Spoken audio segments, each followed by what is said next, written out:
आज आपला बकासूर काढला आणि लगेच डबल फनायटीचं काम चालू करायचं होतं आपल्याला. फनायटीचं म्हणजे मित्रांनो बेले काढून घेऊ परत. त्यामुळे का बरं की आता त्या दिवशी आपण पहिलं मुडॉन मारलं आणि त्यानंतर दुसरं आपल्याला परत मारायचे म्हणजे खाली थोडंफार ओलं असेल तर ते निघून जाईल. पण डबल पाळी मारली त्यानंतर लगे आपल्याला बऱ्याच रोटर लोकांना ना मारून आणि बेड वरवरची पाडायची होती. दुनिया आणि बिझनेस आपण काय करताना नवे लोकांना बकासूरवरती दिसते आपलं म्हणजे अरे यांचं तर मस्त चाललंय. नांगराचं काम चालू होतं आणि त्यांचे ते त्याच्यानंतर रील्स पण मित्रांनो रोज येत आणि आहेत जुना सोशल बकासूर आहे मीडियावर ना ते तिकडे जेवढे की आपण रोटरला नसतात तयार काय करून काय ठेवलं होतं ते त्यामुळे एकदम दाखवतायत क्वालिटीचं काम म्हणजे म्हणजे एकच नंबर. लोकांना असं आणि वाटतं त्याच्यामुळे की रोटर बिटर हां जोडून ठेवलं लगेच मग रोटरवर सोशल बसलो आणि मीडिया निघालो आहे. मित्रांनो काय सांगू तुम्हाला. आणि रोटर मारायला सुरुवात केली मित्रांनो एकदम क्वालिटी आणि वावर पण एकदम भारी तयार झाले आणि कष्ट केल्याशिवाय मित्रांनो फळ भेटत नाही. आणि एका वावरासाठी तयार करायला त्याला 4 ते 5 वेळा त्याच्यामध्ये ट्रॅक्टर यावंच लागतं.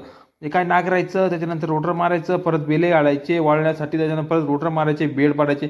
जबरदस्त काम मित्रांनो तुमचा कळवदा शेतकरी म्हणजे तुम्हाला नवीन नवीन प्रयोग करून दाखवतो मित्रांनो. त्याच्यामुळे मग काय आता आपण मिरची लावली का मिरची निघत पण कशी काय काय सगळं तुम्हाला दाखवतं आपल्या व्हिडिओमध्ये. आणि आपला मेकअप तर आज जबरदस्त झाला तुम्हाला काय सांगू आता. आणि आपला राकेश शेट्टी तोपर्यंत आपल्याला भेटायला येऊन लागले. तो म्हणा आपला ट्रॅक्टर चालत बैस तुला शिकून देतो तुम्हाला ट्रॅक्टरमध्ये रोटर काय मारायचं. आणि आपलं जुनं बकासूर म्हणजे एकदम क्वालिटी 1000 RPMचं मित्रांनो त्याच्यामुळे रोटरला ताणच नाही बहुत दुसऱ्या गेलो एकदम क्वालिटी चालतं. आणि तुमचा कळवदा शेतकरी म्हणजे आजूबाई एकच नंबर काम आहे. तेवढं आपल्या ब्लॉगवर लाईक कमेंट आणि फॉलो करा. यूट्यूब चॅनल सबस्क्राईब करून 10K फॉलो